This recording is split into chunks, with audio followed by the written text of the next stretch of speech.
Kami dari kelompok 4, di sini kami beranggotakan saya sendiri Desti Syefi dengan NIM 046 dan saya sendiri dari Asyanur Anek dengan NIM 045 dan saya sendiri Saidatul Azhara dengan NIM 075. Di sini kami akan menjelaskan hambatan-hambatan komunikasi massa. Selamat menyaksikan. Halo teman-teman semua, sebelum kita memasuki materi hambatan-hambatan komunikasi massa, kita harus tahu dulu apa itu hambatan komunikasi massa. Hambatan komunikasi massa adalah faktor-faktor yang dapat menghambat atau mempengaruhi keefektivitasan penyampaian pesan dari komunikator-komunikan komunikasi massa kepada para audiensnya. Hambatan komunikasi massa yaitu ada 3. Yang pertama ada hambatan psikologis, yang kedua ada hambatan sosiokultural, yang ketiga ada hambatan interaksi verbal. Yang pertama ada hambatan psikologis. Alasan mengapa disebut hambatan psikologis karena hambatan tersebut merupakan unsur-unsur dari kegiatan psikis manusia. Terdiri dari subpembahasan yakni kepentingan, prasangka, stereotip, dan motivasi. Yang pertama yaitu kepentingan. Kepentingan adalah bahwa manusia hanya akan memperhatikan stimulus yang ada hubungannya dengan kepentingannya. Jika tidak ada kepentingan, maka itu akan dilewati begitu saja. Yang kedua yaitu ada prasangka. Prasangka berkaitan dengan persepsi orang tentang seseorang atau kelompok lain dan sikap serta perilakunya terhadap mereka. Lalu yang ketiga ada stereotip. Stereotip merupakan gambaran atau tanggapan tertentu mengenai sifat-sifat dan watak pribadi orang atau golongan lain yang bercorak negatif. Yang keempat yaitu ada motivasi. Motivasi komunikan juga berpengaruh kepada efektivitas komunikasi massa. Karena besar pengaruhnya, motivasi lebih dianggap sebagai penghambat dalam prosesi komunikasi massa. Memasuki poin yang kedua yaitu hambatan sosiokultural. Hambatan sosiokultural ini dipengaruhi oleh perbedaan kebudayaan dan sosial. Hambatan sosiokultural ini mencakup tentang perbedaan norma-norma sosial, nilai-nilai sosial, perbedaan bahasa, tidak meratanya sebuah pendidikan, serta terdapat hambatan mekanisme.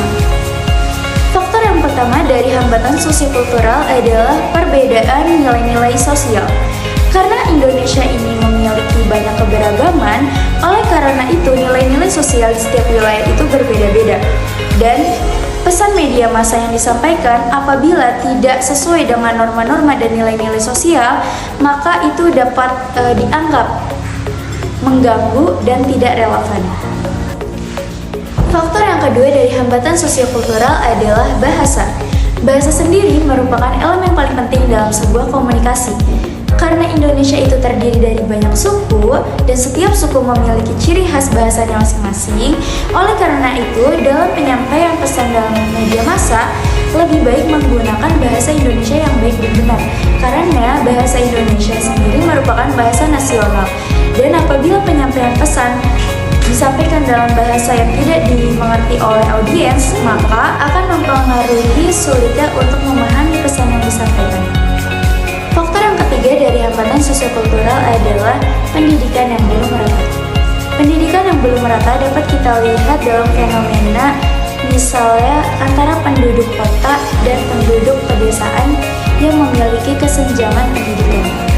Apalagi kesenjangan pendidikan sangat amat dirasakan kepada penduduk yang ada di dalam sebuah pedalaman. Oleh karena itu, komunikator komunikasi massa harus mampu mengantisipasi hal-hal tersebut dengan cara meminta bantuan kepada tokoh pemuka, penerjemah, atau orang yang mampu mengkomunikasikan kembali supaya pesan yang disampaikan dapat diterima dengan baik. Yang terakhir adalah hambatan mekanis. Hambatan mekanis adalah hambatan teknis atas konsekuensi penggunaan media massa. Hambatan mekanis ini dapat terjadi pada media televisi, radio, ataupun percetakan. Hambatan mekanis pada media televisi dipengaruhi oleh cuaca buruk yang mengakibatkan adanya gangguan penayangan sehingga gambar yang diterima tidak jelas. Begitu pula pada radio. Cuaca yang buruk dapat mempengaruhi kejelasan suara yang disiarkan di radio. Sedangkan pada media cetak, hambatan mekanisnya yaitu seperti rusaknya mesin cetak ataupun human error. Yang ketiga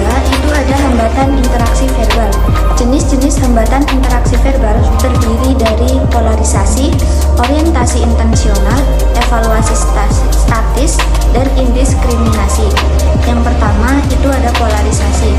Polarisasi merupakan kecenderungan untuk melihat dunia dalam bentuk lawan kata dan menguraikannya dalam bentuk ekstrim, seperti baik atau buruk, positif atau negatif, sehat atau sakit, pandai atau bodoh, dan lain-lain.